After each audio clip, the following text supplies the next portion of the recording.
In July of 2011, Los Angeles was going to have a bit of a problem because it was going to have to close down the 405 freeway for 53 straight hours. And I grew up near Los Angeles. I grew up a little south of there in Orange County. And I will tell you that Los Angeles has a bit of a traffic problem. It's got traffic from all over the place. It's notorious. Anytime you're trying to go downtown, you are going to fight traffic. There are hours, and my father used to work in LA, when he would drive, it took him like an hour and 45 minutes to get to work. And it was okay because my dad really enjoyed those moments of solitude, but for pretty much everyone else, it was a slog. It was awful. And traffic has never improved. In fact, it's actually gotten worse, including in Orange County, which has grown in population. So the traffic has now gotten worse and worse even south of LA, which has contributed to it. So the point of it is, how do we deal with traffic in a disaster? So the question we ask is the disaster really the disaster, or is it traffic that ends up being the real disaster? Because during the Palisades fire, we saw long lines of people trying to evacuate, and there are a lot of different areas in LA where it seems like you'd be able to access like 10 freeways immediately. The problem is that everyone else has that exact same idea, so all the on-ramps are blocked, the off-ramps are blocked, everything is congested. Side streets, everyone's thought of that. There is no exception. Everyone has figured out every single way to get out. And so what happens is the traffic ends up getting to more and more of a stall as it goes along. And the LA wildfires and disasters, generally speaking, when they occur, particularly natural disasters like hurricanes and tornadoes, they exacerbate, they make worse the traffic in a particular area. So right after I graduated college, I was living in Orange County, and then I moved to Louisiana. And I did that in the wake of Hurricane Katrina because I thought, if I'm going to become a disaster professional, this would be the time to do it. This would be the chance, because it's obvious that emergency management is now at a crossroads, and there are so many things that are going to have to change and that are going to come out of this. In September of 2008, Baton Rouge was slated to get a hurricane. And if you don't know where Baton Rouge is, New Orleans is right by the coast. So when the hurricanes hit, they tend to come from the south, so they move into a place called Grand Isle, Louisiana, which is inevitably always the first place that gets hit by a hurricane because it is the southernmost position in Louisiana. And then the hurricane continues to move north. And then there's Baton Rouge, which is 40, 50, 60 miles away. But in 2008, the hurricane was slated to go right by New Orleans, and it was going to hit Baton Rouge directly, and that was extremely unusual. And so I'll never forget the night before the hurricane made landfall in Baton Rouge. Now, if you've never been to Louisiana, if you've never been there, let me give you a little bit of information about it. There are a lot of insects. There are a lot of insects. Because Louisiana's in a swamp. I mean, that's not really top secret information. And so when you go to Louisiana, is it inevitably humid? Absolutely. Is it hot? Absolutely. And there's no accompanying wind most of the time. And then you get hurricanes and you get like 120 mile an hour winds. But the night before the hurricane struck, and that hurricane was Hurricane Gustav.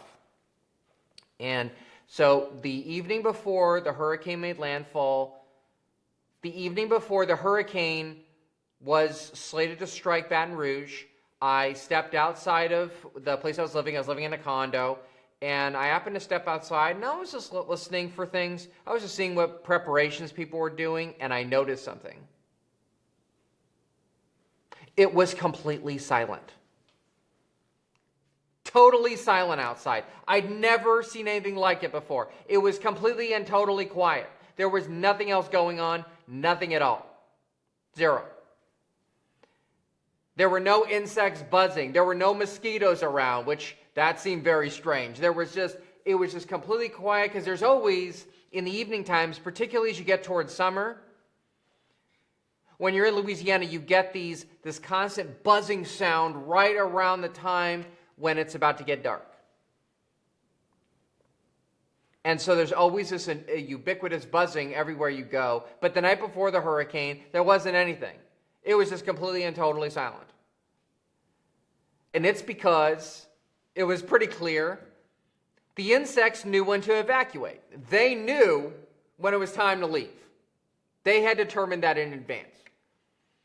And if only the rest of us could remember that, if us humans could adopt that.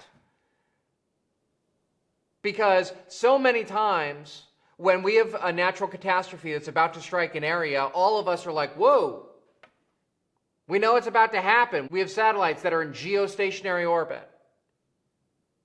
We have Doppler radars. We have people on the ground. We have social. We have all these people who could potentially warn us, and yet we still don't leave. And yet we still don't leave our home on time. Now, during the wildfires, during the Palisade and Eden fire in January of 2025, we had the same exact problem. People didn't leave early enough, so you saw traffic jams, you saw people who simply couldn't get away. There were some people who just decided it's not even worth it to try. They were just going to stay in their house. One of the things I tell people constantly is I say, evacuations are ultimately up to you. Evacuations are your decisions and your decisions only. So when you decide to evacuate, that's the time to evacuate. But we forget that, right? Because we are expecting some celebrity to tell us to evacuate, because you know what? That's when they're evacuating. I have worked with high net worth clients. I've worked with a lot of people who are in the high net worth bracket, who are high level professionals, people who run businesses. I worked with high level CEOs. And even they will go online and they will see if other celebrities are leaving. And they use that as a calculus, whether they should evacuate or not. And so what we have to remember is that that's not the right time. When we are waiting for everyone else to leave, that's not the time to leave. We have to make those decisions completely independently. We have to know all that stuff. Now, during that 53-hour block in July of 2011, when Los Angeles decided that it was going to have to close off the 405, what they were actually doing was they were going to demolish a bridge, and that was going to take a full 53 hours. So going back to LA, you can imagine what was going to happen if there isn't this block of freeway available, right? So they called it Carmageddon. That's the name they gave to it.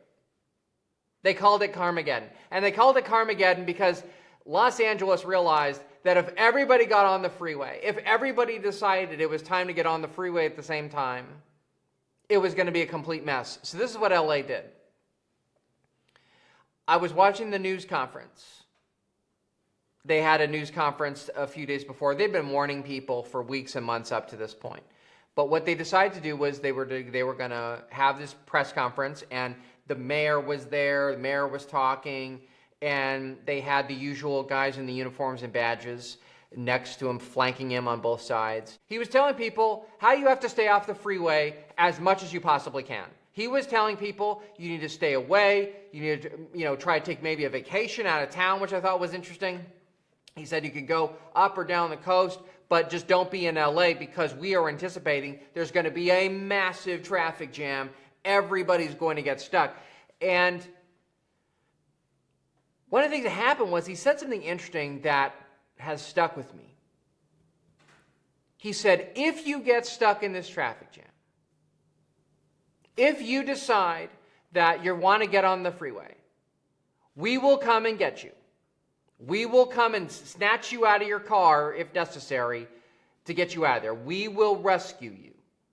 We will do that no matter what. And that struck a lot of emergency professionals as strange because you would think that you would block the freeways off, but what they realized was a lot of people, because I asked some of the emergency professionals afterwards, the reason was because even though they blocked off portions of the freeway, they realized that there were going to be people who were going to blow the cones. They were actually going to go on the freeway anyway, no matter what. That there were people who would even ignore the alerts altogether and just try to continue to commute. I don't know why anyone would even remotely attempt that, but they were gonna. They were going to do that. And I don't know why you would do it. Because when we decide that we're going to evacuate during a disaster, I don't know why you would try to evacuate towards the disaster. You'd think you'd try to go the other direction. So in the South, when there's a major hurricane, and you're not smart like the insects, and you're staying in place, or you decide you're going to evacuate late, and you're going to try to fight the traffic, in the South they have something called Contraflow. And I talk about it in one of the other videos for this wildfire shelter because it is so important to understand how Contraflow is going to work. And that's what they call it. They call it Contraflow. So what Contraflow is they essentially have a freeway. Okay, so we have a freeway, and what happens is that the freeway will have 4 lanes going one direction and 4 lanes going the opposite direction. So like in the South, they have the 10 freeway. And the 10 freeway is a major artery. It actually runs from Santa Monica, interestingly enough, all the way to Florida. And I've driven it the entire way. I've actually done that before. And when you're driving on the 10, as I said, it'll be 4 lanes. When the 10 is near Louisiana, and it goes through it splits Louisiana almost in half.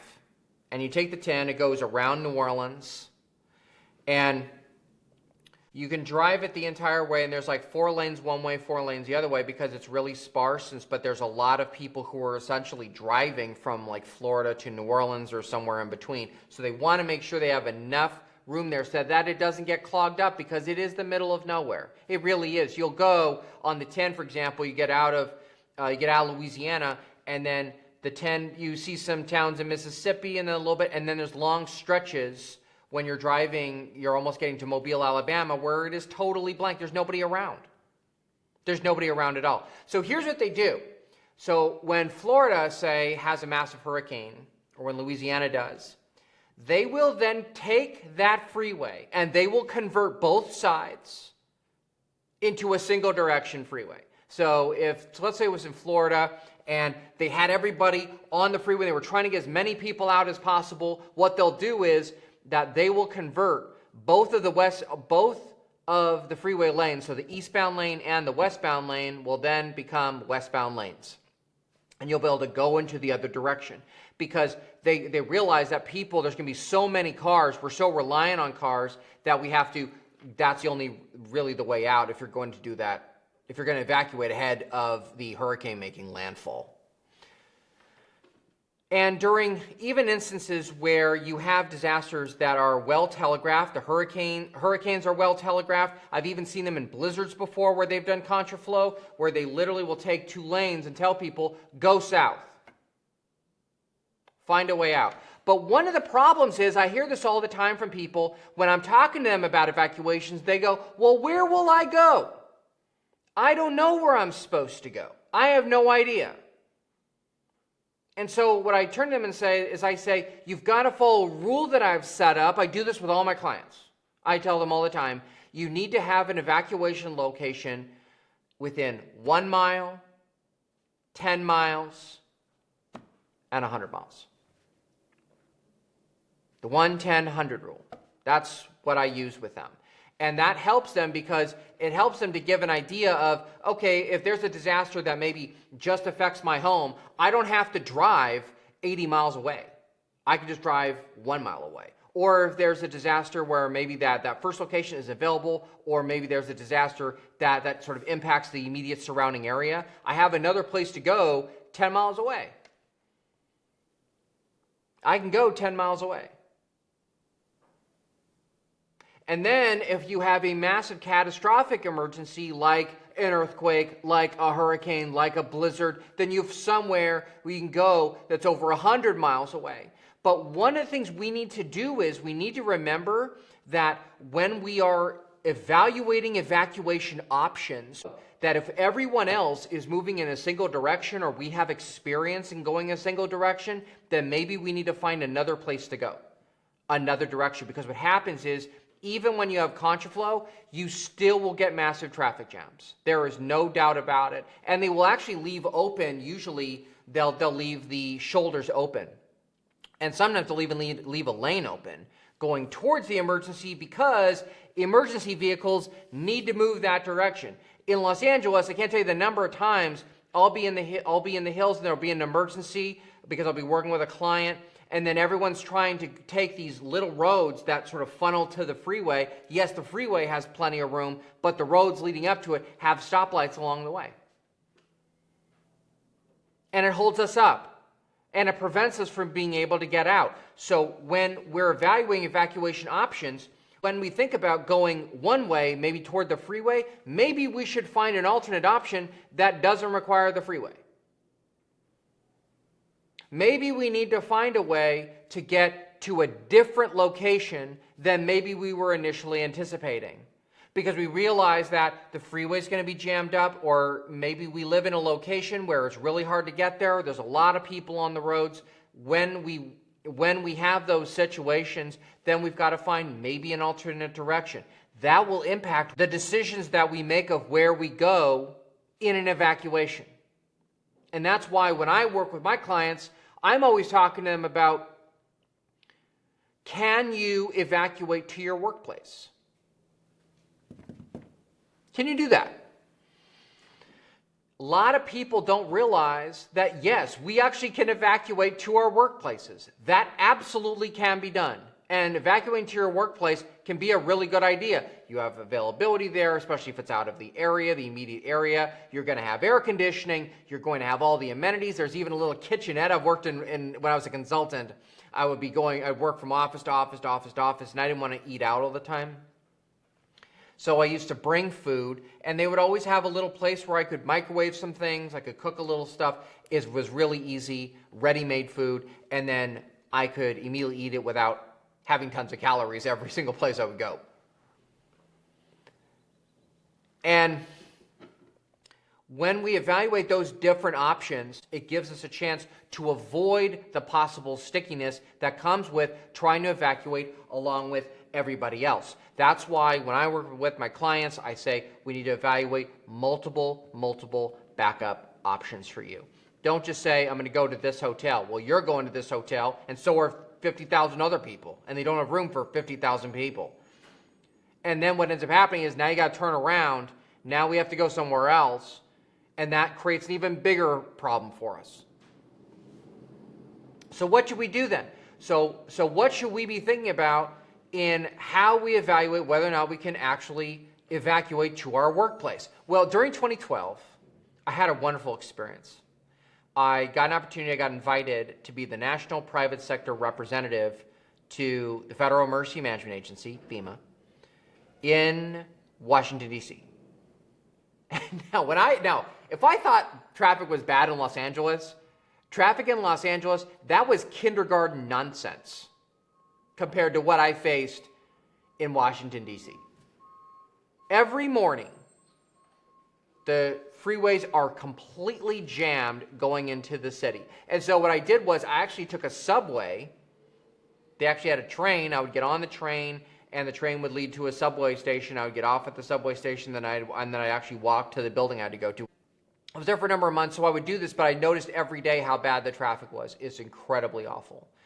So what I did was I left an entire disaster kit at the workplace, because they actually gave me, it was like a cubicle really, and I wasn't used to working in cubicles, but they had a cubicle there, and I left a backpack full of supplies, little things.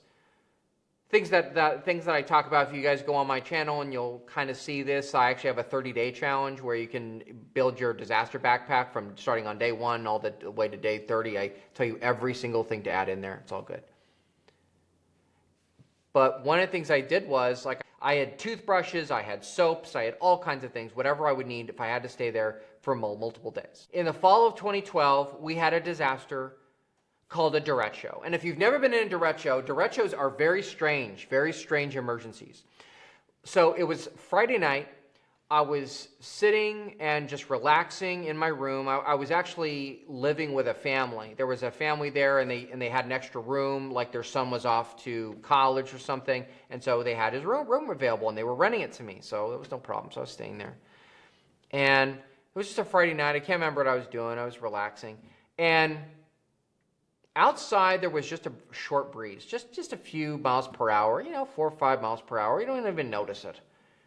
And all of a sudden, with no warning, no warning, nothing at all, all of a sudden, it started blowing gusts of 120 miles an hour, just whoosh up against the windows, whoosh up against the doors. It was unbelievable, the amount, and the wind was whipping back and forth, and you could see the trees, and then, bam, power goes out. Power goes out. And one of the things I realized at that point, that I was pretty clearly I was going to have to evacuate, because I was going to have to, A, I was still working, and then B, I have to have the normal amenities of life. And being it was a Friday night, I wasn't going to go into the workplace, so what I did was, even though it was dark out, I thought, well, it doesn't matter, power's out, I'm going to go to bed anyway. I went to sleep, I woke up the next morning, it was a Saturday. I woke up the next morning and I grabbed one of the other backpack along with some food and things, just little items, and I took it to FEMA's headquarters where I was working at. And I literally lived at work for almost a week. I slept on a couch. I had a blanket, I had a little pillow, I had everything I needed, I had my food, I had all the things I had to have. But what was interesting was I had evacuated into the city, realizing that other people were evacuating outside. They were trying to leave the city. I actually went the other way. I went towards work and away from everyone else. And you know what ended up happening? I didn't deal with any traffic. I didn't deal with the massive number of commuters that I normally dealt with when I was on the subway. So when I got on the subway and I got to DC and I got to headquarters, I stayed there. And you know what? I didn't have to deal with any of the issues that we normally associate with having to evacuate. I didn't have to deal with Carmageddon. So when we are evaluating our options, when we are evaluating wildfires, when we're evaluating hurricanes, we're evaluating blizzards, wherever we have to go, what we always need to do is we always need to have not only backup locations, that's not enough. We need to look at the flow of traffic. Where are people going to evacuate to? Because, hey, let's be honest. Most people are not going to plan. It's the reality of things. People are not going to plan. So we are going to prepare better than they will. And the way we're going to prepare better than they will is we are going to establish additional directions that we can go, because not having an evacuation location to go to is one thing, but having to go with everyone else in that same direction is equally problematic. So we have to make sure that we are evaluating all of our options when we have to evacuate, because wildfires, one of the things we found, the 2025 Eden fire and Palisades fire, was that the wind was whipping every day. So the fire was moving in many directions. It was incredibly unpredictable. There were people who got caught up in it, and this has happened again and again. It happened during the Camp Fire in 2018. It happened in the August Complex fire, where people were trying to evacuate out of Northern California through Marin and other places, and they hadn't evaluated it, and everyone else was evacuating at exactly the same time. So when I'm designing this wildfire shelter, I am buying us time, because when we are in a place where we say, you know what, it's really nice you say that, Patrick, but the reality is I have to go with traffic, it might be safer to be able to have an alternate option to be able to shelter at home. I'm trying to buy you time so you don't have to sit and roast in your car, so that you are not put in a place where you, your family, your pets, your possessions are not put in a position where they are under threat. We can buy ourselves some additional time, and the shelter, having a shelter, even one made out of school supplies, is one option for us to avoid the traffic jam everywhere. Because when we deal with evacuation traffic, it not only holds us up, it not only creates a Carmageddon, but it creates a situation where the real disaster begins, not from the wildfire itself, but from the way in which we evacuate. That's why it's so important that we think about other options and other opportunities. The more options we have, the more we can avoid any situation that might come up. This is Disaster Patrick, and remember, prepare for a disaster, and you'll never experience one.